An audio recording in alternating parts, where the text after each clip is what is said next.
I have no silver, no diamonds or gold,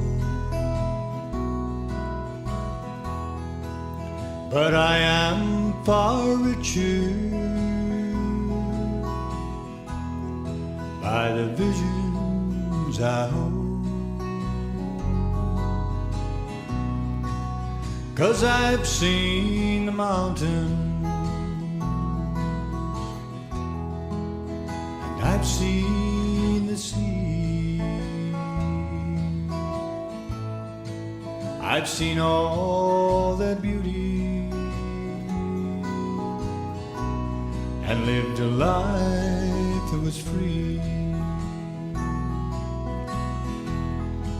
When the cool autumn moonlight shines down through the trees, no place under heaven would I rather be, where the wild birds are flying and the caribou roam. Many places I've rambled, but this is my home. And when I am weary and it's time to rest, please take this old body to the place I love best, somewhere on that mountain. Turn my face to the sea and let the wind in the treetops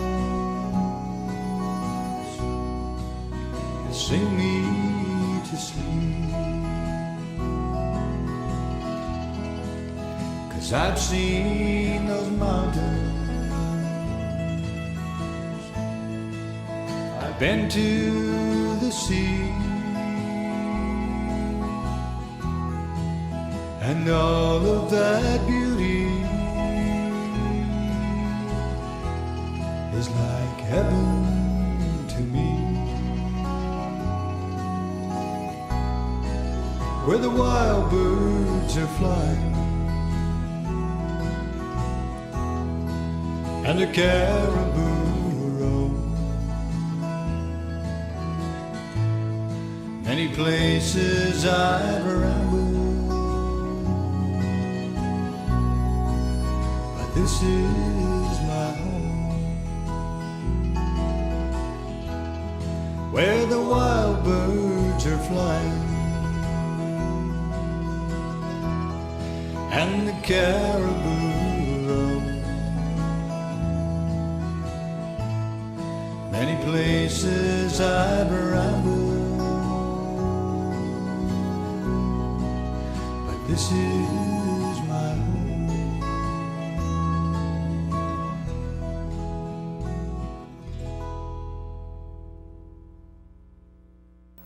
Good evening and welcome to This Week in Review. Tonight in our stories we have Take Back the Night Walk, New Truck, Cadet Officials, MHA. Please stay tuned for these stories after this. Try your luck on Wednesday and play TV Bingo sponsored by the Pink Warriors. Cards are 6 for $5 and can be bought from any member of the Pink Warriors and in most stores around town. On Monday, the Girl Guide Movement and the Elk Committee held the annual Take Back the Night Walk. Women gathered at the school as Donna read a little verse to begin the walk. The walk was led by the RCMP cruiser and went around Burgeo. Take back your voice. Take back the voice. At least one out of every 3 women worldwide has been beaten or otherwise abused in her lifetime by a partner, a relative, friend, a stranger, employer, or colleague. Of these crimes, less than 50% are reported to the police. It's time to make a change. Shatter the silence. Stop the violence.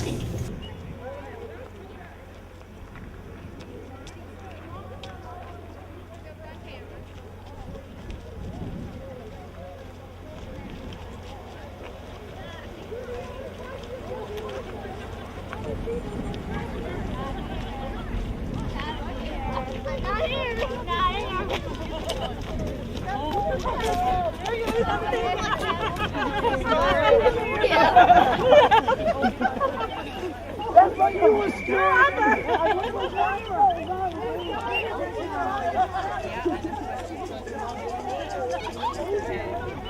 They stop down now and stay into it long enough. Take back the noise! Take back the noise! Take back the noise! Take back our voice! Take back the noise! Okay.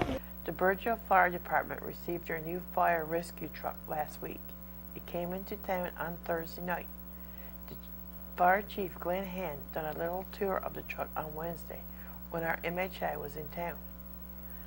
On Thursday, Mayor McDowell officially passed the truck over to the fire department as he gave the keys to Fire Chief Glenn Hand. A reception was held afterwards in the fire hall. Right, your message switch is there. Okay. We turn out the call, all right? Now, when you're, You are still going over this highway. Hey. Number? when your message switch is on, and you saw your first door is open, you're in your thing, I think you got the ground lighting too. As you can see, we got a few of our original members here. Well, we got Tid here today out of the original fire department back in the day when we just had when we didn't have a truck. All we had was a portable pump. Fire alarm went. Tid, wherever he was to, dropped what he was doing and come with his truck. I picked up the fire pump and went to wherever the fire was to. So as you can see, Tid, things have gone modern. A little bit different. Yes. And we got Garland's one of our retired members here. And so I guess on behalf of the fire department of town, a lot of phone calls, a lot of letter writing, I guess a lot of sucking up, I guess when it's all said and done. But when it comes to the long and short of it, if that's what it takes for us to get this vehicle, we, like the old fellow said, she's ours now, we got her. So nobody won't take her back now, so on behalf of the fire department, I'd like to thank the town for their dedication to the fire department and helping us out and doing whatever needs to be done.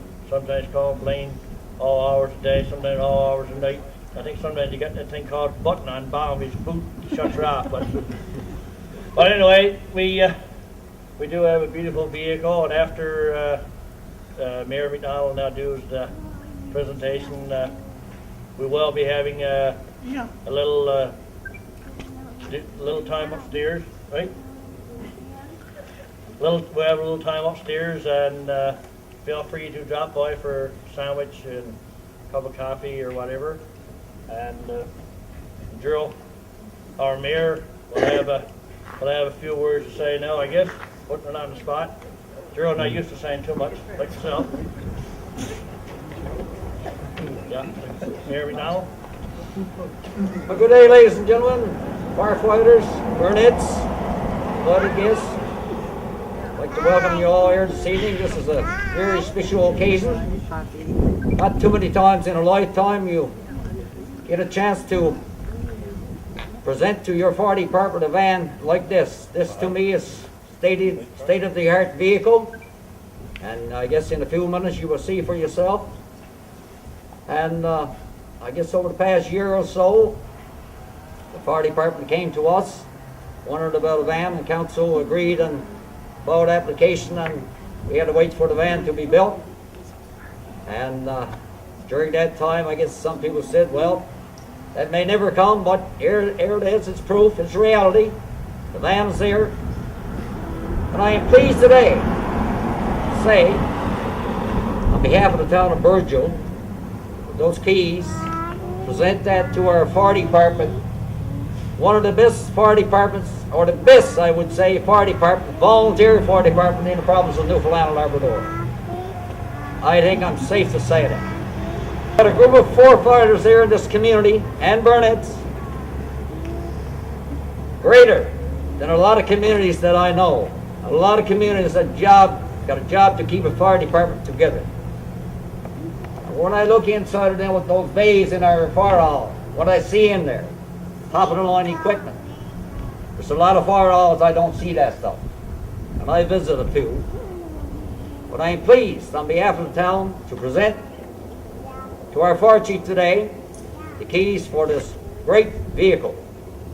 And in closing, I want to thank our provincial government for their dedication to the community of Burgeo. And I want to thank you all for coming out and sharing this evening with us. Thank you very much.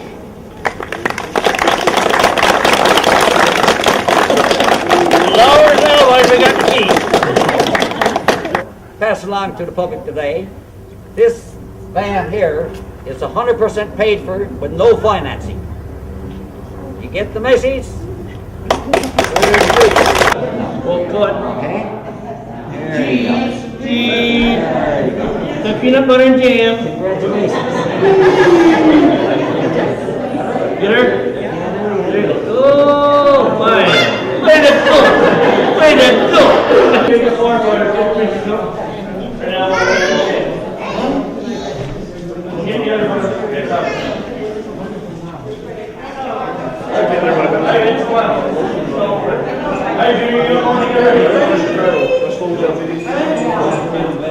Two officials with the Royal Canadian Sea Cadet Corps came by the studio to talk about the need for our corps here in Burgeo. In our studios with us tonight, I have with me Major Dan Walsh, who's in charge of the cadets for the Newfoundland Labrador, Lieutenant Commander Arch Artley, and the chairman of the cadets here in Burgeo, Mr. Jim Marsden.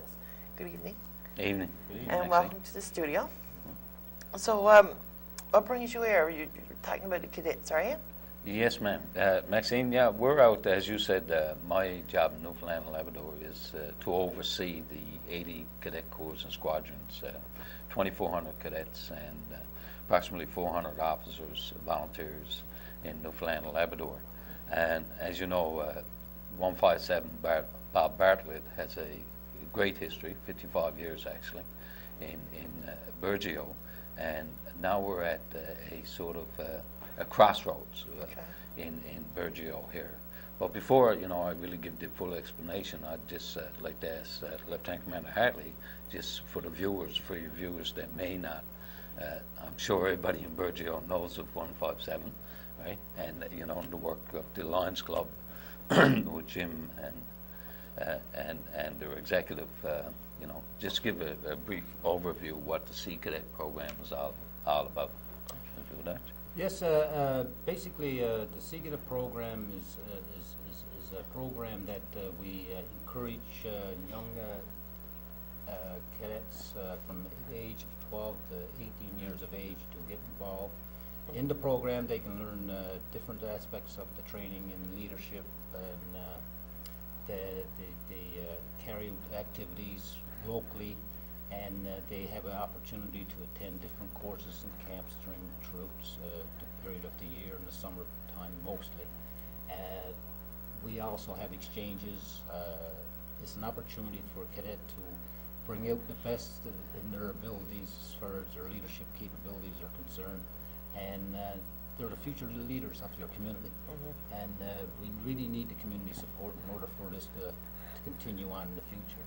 But at the same time, in my particular position, I assist the Newfoundland Cadet Detachment in heading up some of these programs locally and stuff like this, which give the cadets an opportunity to increase their personal aspects and levels of their future, to bring them to a level of understanding that they'll enjoy the program. And the biggest thing that we really look at, as long as they're having fun. And this is what we want to encourage the community to make sure that this program continues on in the future. So as Art said, you know, the main focus of any of our cadet programs, so, you know, the all three elements is life skills, actually, you know, the leadership, the citizenship. Yes, we do have the structured where we go into the military. Very small part of it, you know, parades aspects and of course discipline. But it's actually the life skills and the fun in doing that. So in order to do that, as I said, you know, Bob Bartlett has said 55 years, great history. Thousands of young men and women have gone through this community alone over those years. You know, and we'd like for that to continue. We know that across Newfoundland and Labrador, youth population is not what it used to be. You know, but that won't stop us as long as we can. We'll offer the program to the communities. So there is still a youth population here that I think can, you know, get some value from the program.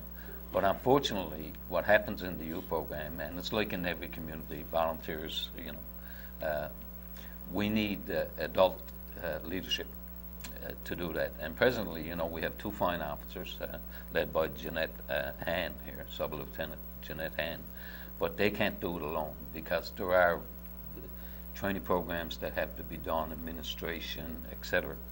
So we're at the point right now that, as people will notice, that Sea Cadet Corps has not paraded so far this year. And hence I'm here to give Jeanette and the Lions Club kind of a boost in reaching out to the community in asking for leadership to step up. Now we can do that, you know, if they can just want to volunteer sometime, but we do need at least a minimum of 2 adults that can commit time, and that's working time, and to that. And they can do that one of 2 ways. They can enroll in what we call the Cadet Instructor Cadre, like I have been for 40 years, and actually about the same time, you know, and we'll do all the training with them, etc. And they'll become really members of Canadian Forces, you know, and we'll do all the training. Now, if they can't commit all that time, that's, you know, that's great and quite understandable, you know, because everybody's involved and you got your own families. But they can also do another way, whereas we can sign a sort of what we call a mini contract, where you become a civilian instructor, and you can do other things like, you know, go with them on exercises, or at least escort them on the buses when we put the cadets out, you know, whether it's to go sailing in Pasadena, that sort of stuff. So that's why we're here today, because without people stepping up from the community, and hopefully very shortly, you know, unfortunately 157 is not going to be able to exist or continue on without the adult leadership. Now, the plus side of that, yes, we ask for a commitment, and any volunteerism is a commitment, and, you know, in dealing with youth, obviously, is a bit bigger commitment. Plus side of that is that we do offer, I don't like using the word pay, because, you know, all of our officers, you know, Jeanette and her staff, yeah, we give them 2.5 days a month if for the time they put in. But, you know, there's much more than that. You know, I wouldn't want to mislead in that way and say, well, you only got to work, you know, parade nights, because once you're involved with the youth to do the program, it's a little bit more time commitment. So I call it the stipend, that you know, that no, it's actual pay, but we really don't pay our people enough for what they do, just like any volunteer organization. So that's why we're here today, is to, you know, to reach out to the community, to look for hopefully some adults that can step up and help Jeanette and them continue this program, you know, which I believe can go for another while yet in Burgeo, because you do have the youth. And the benefits to the youth here in Burgeo, you know, as Art said, you know, travel the world. And that's not an understatement, that's possible. Oh, yes. All right? But the big part is the life skills, et cetera, that the young people will get. So that's why we're here, and, you know, hopefully we can get people to do that.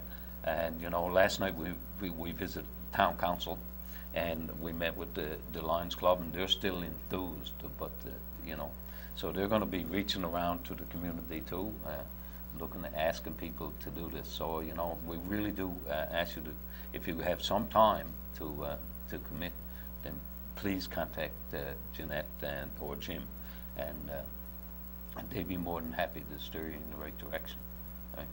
And that's really why we're here, came in, because I thought it important enough for Action I to come down to Burgeo, because we believed in the cadet program, one, and the history of the Burgeo, 157 has been 55 years. Yes. And I or anybody else, I'm sure in the community wouldn't like to see this falter, not because of lack of cadets, but because of lack of adult supervision. I'd like to add to that too. Basically, with the operation of the unit here in Burgeo, it's important that the people that are getting involved, they train once a week, and then there's some training that takes place on every other weekend type of thing based on the requirements of the training program. But there is the internal aspects that they make their own time during, say, when they're not busy or whatever, make sure that the administrative part of it is done. So there's a little bit of time that needs to be taken into consideration, but I think the goal is to make sure that the Cadet Corps continues on in the future. Okay. Now, if somebody wanted to become a leader, is there specific qualifications that they have to look at for? Not really. Whichever way they would like to go, if they'd like to enroll and start off, of course, as an officer cadet. You can't get higher. I did. So if I can do it, anybody can do it. That's the way I look at things. So, and the basic qualifications that you would have to have a high school education. And then from there, depending on what you would do, we would supply the training. Right? Okay. The basic qualification is, of course, like any youth organization, there are checks, screenings that have to be done, and we all know that whether we're involved in hockey, whether we're involved, whether as an adult, we have to go through all those police screenings, and that's the way of the world today, I guess. But other than that, the sky's the limit for an adult if they want to, but again, they can either join through the military way, as we say, or as a civilian instructor. And from there, let's say if they're going to do some admin or they're going to do some supply force, there is other courses like we have shooting programs. Well, we'll allow civilian instructors, we'll put them through the coaching course, if you would, or so range safety officer course, that sort of stuff, so that the kids can at least participate. So that's the basic qualifications they require to join the organization. Yeah, I know you're saying adult leaders, so is there a minimum age, like 19 or 25? We look at around 19. What we prefer is that, like in our cadets in other communities and some here, a cadet can be a cadet up until they age out at 19. Right? But having said that, we will take 18 on.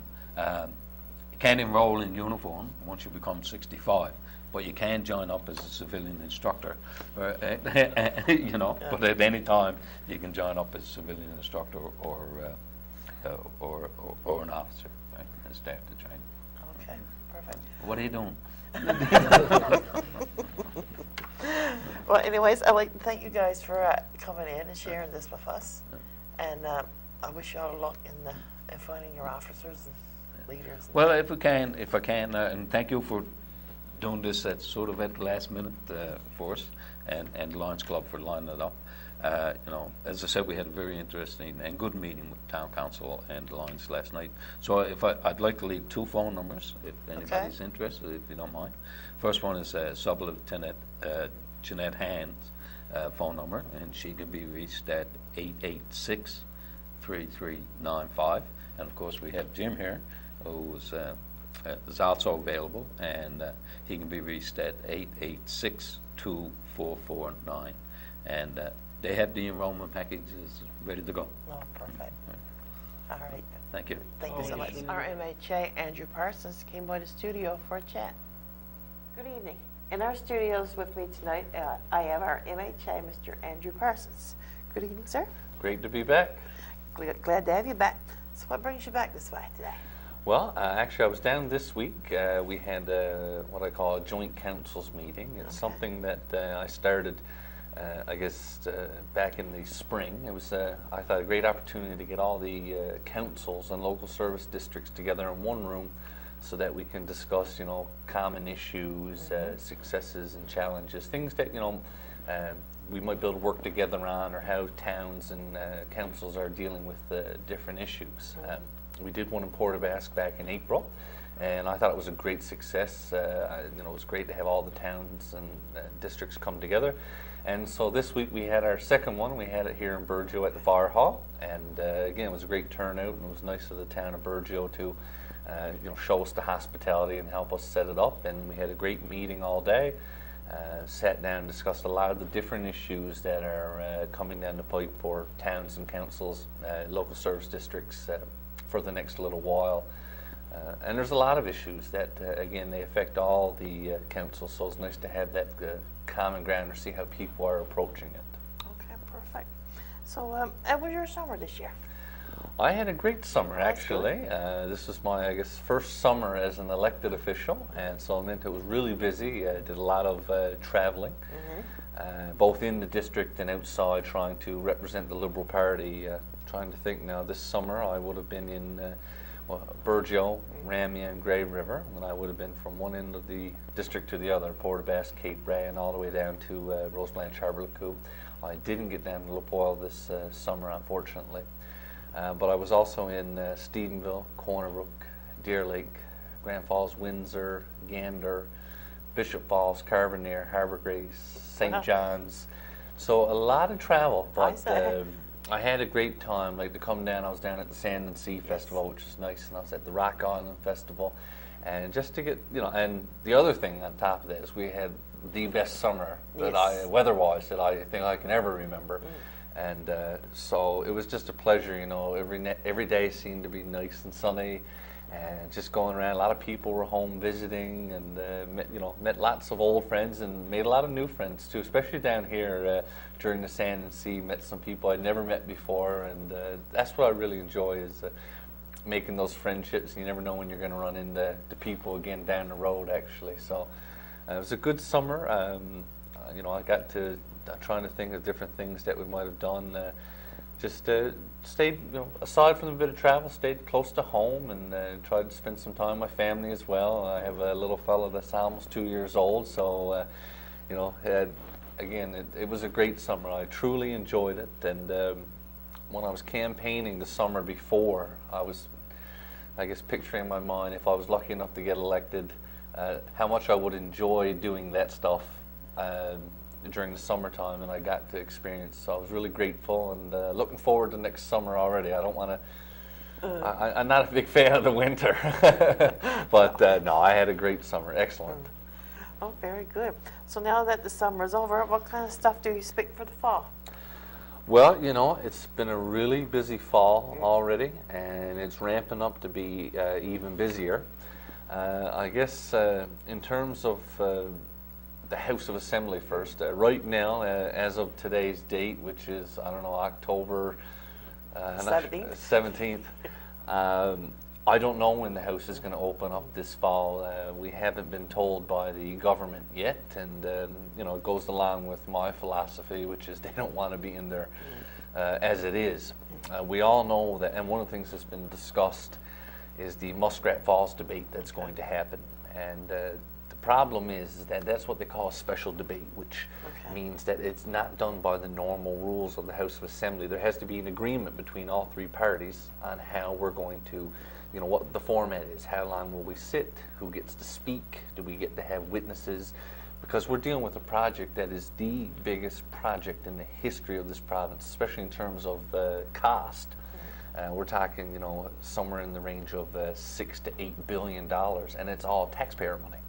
So I think it's hugely important. It's been beat to death in many ways. People are getting tired of it, but it's not going anywhere because it's such a huge project, and it will affect us because we're the ones paying for it. Oh, yes.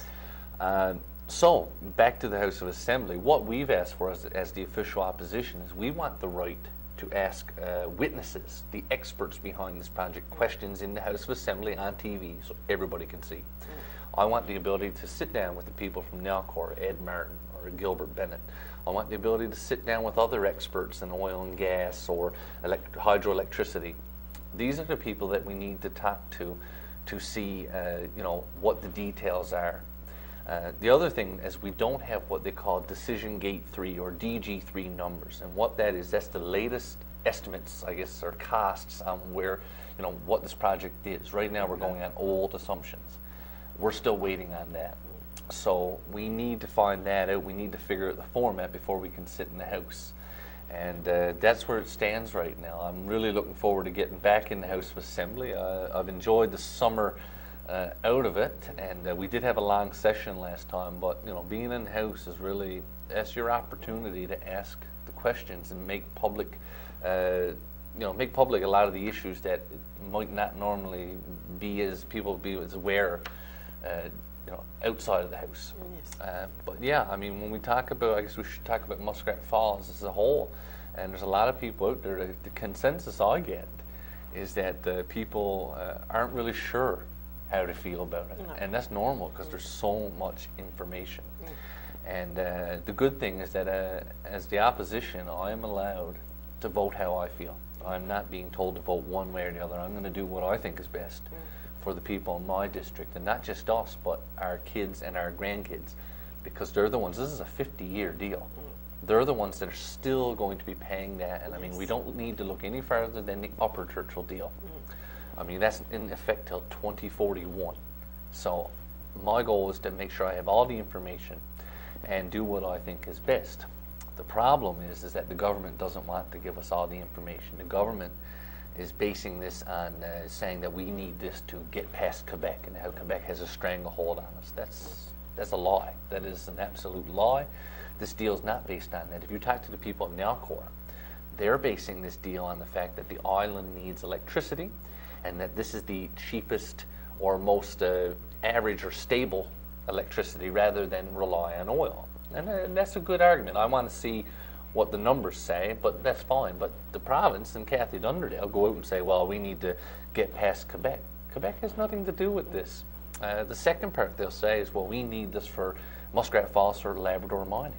That is absolute foolishness. That is a lie. Right now, under this deal, there's not even any lines carrying electricity to Labrador mining. Not only that, Labrador mining can do what they've always done, which is rely on diesel generation or buy power from Quebec. We don't even have a deal with these companies. So I'm hoping that we can get the real information and make the right decision. Based on what I've heard so far, I'm not satisfied that this is the best deal. I don't think they put all the information out. I think the government is doing what they feel they have to sell the deal, even when it's not correct or not truthful. I'd like to ask the experts the questions, the people that come up with the details, the engineers, the people that provide the money. And there's a lot of stuff. I mean, we still haven't got a loan guarantee. And what a loan guarantee is when the federal government will basically guarantee this loan, which makes our interest rates much lower, which makes this deal, you know, that's a big difference in terms of what we're paying. So if the federal government doesn't give us a loan guarantee, that's a big difference in what me and you are paying every month on our bill. Okay. I'd like to know that that's hammered down for sure. So it's really complex. It's you know, there's a lot of information to digest, but I'm looking forward to getting all the information, making sure the right people review it, and then I'll cast my vote and what I think is best. And what I would say is that if people ever have questions, they should definitely give me a call or send me an email, and I'd be happy to discuss it. Because the one thing I will say, because I've had people in the district say, you know, I think it's a good deal. We're allowed to agree or disagree, but I'm not going to give anybody a hard time on how they feel about it, like the Premier does. The Premier, if you disagree with it, she calls you names basically, and really castigates you, makes you sound like you know nothing. That's not how we should be doing this. It should be done on facts. So if someone wants to disagree, by all means, disagree. You have the right to do that. But we have to do everything on the facts that are there, and I'm just looking forward to facts. Exactly. So speaking of like electricity and that kind of stuff, do you know if the home heating rebate is going to be done this year? To my knowledge, I haven't heard any difference on or any change in that. So I'm assuming that everything is going to go status quo on that. Okay. So because I know a lot of people are relying on that, and especially when you talk about people with fixed incomes. Yes. to know that you can have that available. So if there is any news, you can be sure that you'll hear that from me, and as soon as I hear anything, I will let people know. In terms of what else has been happening, there's a lot of issues right now. I mean, the house itself, we're waiting to see if it opens. We've been talking about Muskrat Falls. The other thing too is that when you talk about the community enhancement projects, we're waiting on that. It looks like we're 1st of November before we hear on that again, which is traditionally late, but it's the same as last year. I don't know why they're so late on these things, but it is what it is. What other issues are there? I'm trying to think that we've been discussing them. In terms of, one of the things people are going to see is their municipal assessments. As many people would know, they probably received them in the mail. They've gone up, and it's all over the province. There's been huge increases. I've seen some people as much as 80% increase. So your council is going to hear about that, and it's up to each council how they handle that. I mean, but the thing is, everybody does have a right to appeal, so I would strongly suggest if you have issues to contact the municipal assessment agency and and go through that process with them. Right now, be careful, because sometimes when you get reassessed, you could go higher depending on who you are and what criteria they use. But I'm hoping that people aren't going to see too big a difference in their bill, or that it's not going to stretch an already thin budget even more. But I've heard a lot about that issue. One big thing that's really going to have an impact on everything, whether we talk about roads or healthcare or everything, is the fact that we're looking at a deficit this year in this province. When the province budgeted oil this year, and again, oil makes up the most of our revenue, they budgeted it at $124 a barrel. Right now it's at $100 a barrel. Oh, okay. So for every dollar below, it's about $25 million lost in revenue. So $24 below at $25 million per dollar, they're talking about this could be a $500 million deficit when it's all said and done. And what that means is that there's less money to spend on roads and services and everything else. And the province has done a horrible job of budgeting. We've had an oil and gas checkbook since 2003 that the province has whipped out, and they've done some good with it, but in many cases they've spent money without really prioritizing or strategizing or knowing what the results were that they're going to get from it. And we're going into a number of years now where the Premier was out last week and said it. Things are going to be tight. So I got to question the planning that they've done here, to sit here and talk about how good things are, and then tell us, look, you got to tighten your belt. And, there's two different messages there. And then at the same time say, look, we're going to walk right into spending $7-8 billion on Muskrat Falls again, which we're paying for. So people want to know, these are actual effects on the bottom line in your house. I mean, this is going to be less money coming into your house, or more money going out of that check. So I'm really concerned about that. I'm hoping we'll get the mid-season budget, review soon. The last number of years they've under-budgeted, which meant they had big surpluses, which, hooray for the government, which good. We all love to see that. Now it looks like it's much, much under. And again, just to go back to Muskrat for a second, one of the reasons for Muskrat is because they're saying it's cheaper and more, stable to have this hydro energy over the long term, because oil is going to go up. But obviously they couldn't budget oil in March as it is now. So how do I trust what they're budgeting oil at in 15 years? So I am concerned about that. That is going to mean some tough times. There's a lot of things haven't been done. There's a hospital in Cornerbrook. Again, that hospital treats all of us. Yes, exactly. Treats the entire West Coast. It's the regional facility, and they haven't started it. No. That was promised years ago, right? Yet they're spending money on other things. So I have some concerns there. Recently there was the Hebron project, which they let the third module that was supposed to be built here in this province, they let that go away. They said, you can build it elsewhere. We want $150 million, which sounds great, but they're not getting that money for 4 years, and they've already got it spent. They're spending it in personal care homes in Labrador, and they're spending it on a fabrication yard in Stephenville. It's not affecting us. We're not getting any benefit. If we had the jobs here, those jobs, people could be, people from everywhere could have an opportunity to get on there at Bull Arm or down in Marystown or wherever this work will be done. So there's a few concerns I have that we're hoping to raise. I mean, people want to know that their level of service is going to stay the same in all areas of their life. Yes. And if there's less money coming in, it's hard to do that. And it's hard enough for towns to provide services, but when the province can't keep their books budget straight, well, it'll be tough times. And I also understand that the paving that was being done on the Bridge Road, that's completed now? That is completed, and again, it's like anything. It's you got to see I guess the pros and the cons. The good news is that we did get some done, even though it's a very small bit. But at least this time they put it in the right spot. I mean, they got rid of that terrible bump that was out there. I mean, yeah, I'd love to see a lot more paving on the Burgeo Road. There's big puddles that need to be filled. You better believe it, right? And a lot of I guess the maintenance that they're doing is very sort of ad hoc. It's a little bit of coal patch here and there is not lasting. The bad news is that the roads everywhere, like they're having protests in Flat Bay. The roads in Loch Lomond are terrible. The road to Harbour Breton is terrible. You go down Placentia, their bridge was shot. The road in Labrador, don't get me started. And the fact is, like sometimes you hear, well, if you're on the government side, you'll get stuff done. Well, a lot of these places do have government members, cabinet ministers, and they're not getting the roads paved. So it is something that is tough. The cost to do it is much more.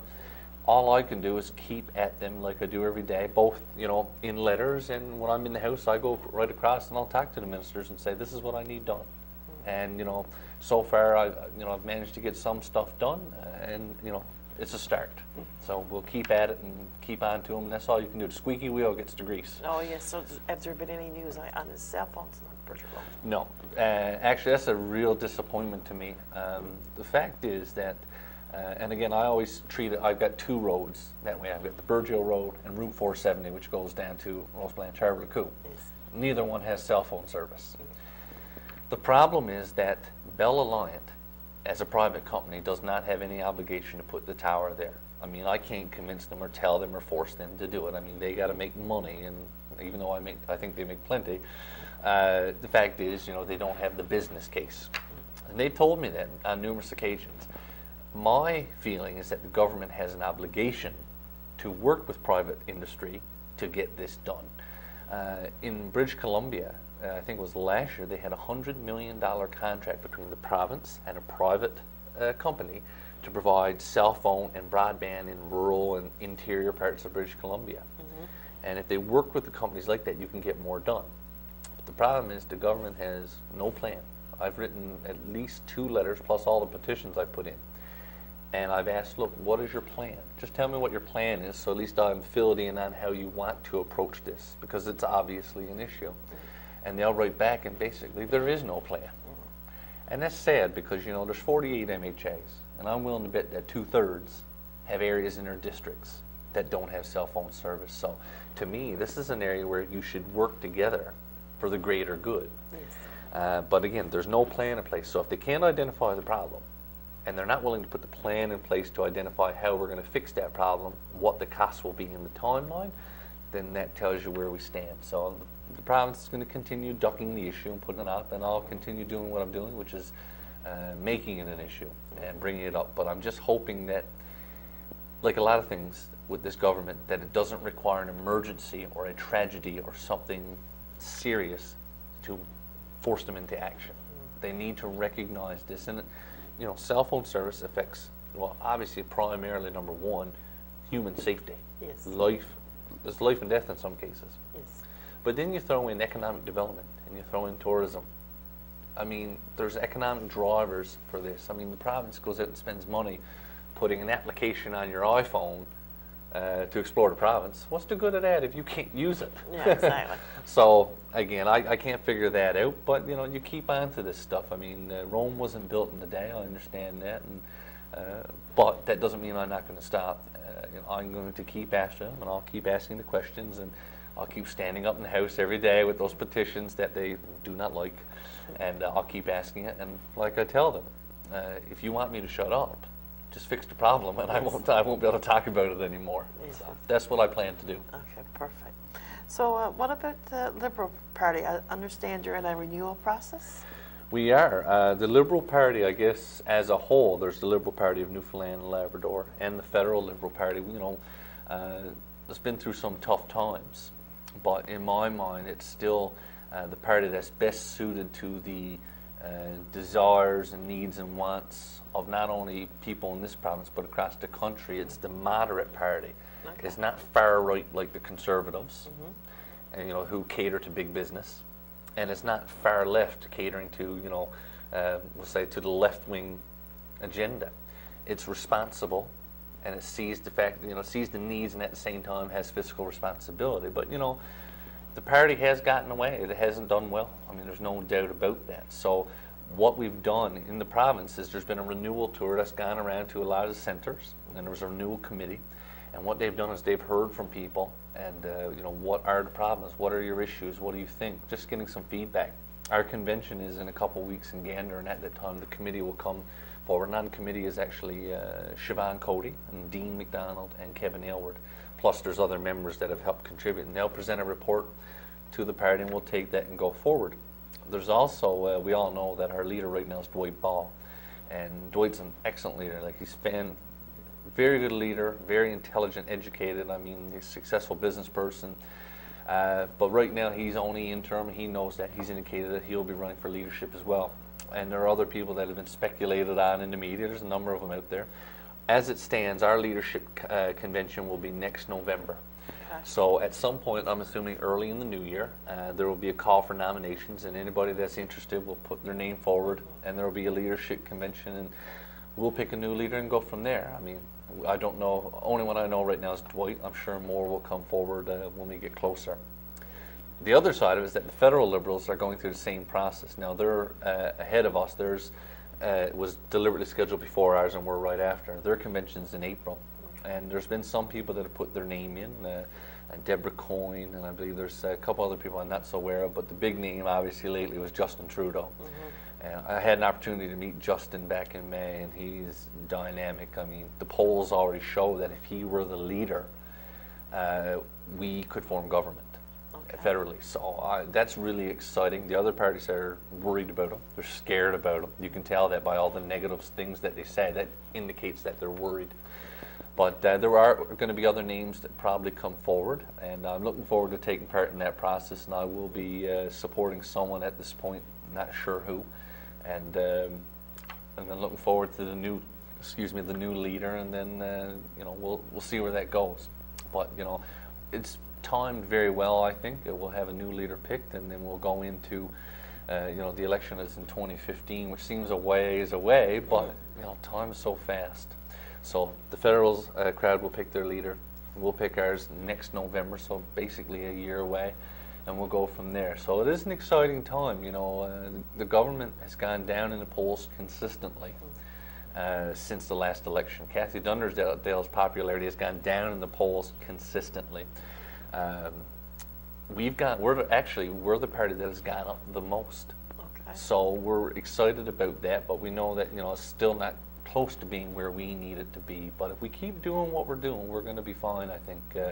We are working hard. We're branching out across the province. I mean, I was in Labrador last week. I was in Central the week before. We're getting everywhere and trying to show people that we should be the next government. We are a valid alternative to government. The government that's in there is tired. They have no new ideas. They spend most of their time criticizing anybody that suggests anything. And the stuff that they've done is really detrimental to democracy. You know, we had the Bill 29 debate back in May. Excuse me. And that's basically where they shut down the public's right to information and access to information. It was terrible. And then we've had situations now where this summer they came with a new policy where, as an MHA, I can't go to a civil servant or somebody in the department. I have to go to the minister's executive assistant, which not only slows things down, but adds a layer of red tape and politics to it. And there's no need of it. It's absolute foolishness. And they're paying the price for these misguided decisions in the polls. And, you know, this is a crowd that when they were doing very well, you know, said, look at the polls, look at the polls. Now they say they're not governed by polls because their polls have gone down, and they're going to continue to go down, I think. They've got their own issues. It was evident Tom Osborne, you know, left their party. This fellow was the longest sitting Tory MHA and left because he couldn't handle their leadership and how they handled files. So that just gives you an indication of what's happening over there. But we're going to continue doing what we're doing. We're working hard. We're listening to people. And I got to do that, you know, not only across the province, but most importantly, I'm going to keep doing what I'm doing here, which is listening to people, taking the phone calls, talking to people, and going from there. Okay, perfect. Well, thank you so much for dropping by. Great to be here again. I really appreciate the opportunity. Anytime, just drop in. And I would just say to people that, again, it's only easy to get a hold of me. You can email me, Facebook me, call me, get me on Twitter. You know, it's only easy to get a hold of me. Please contact me, and if you do, I will get back to you. And that's what I'm here for, and I look forward to seeing everybody again This soon. concludes our program for tonight. Thank you for watching. Good night.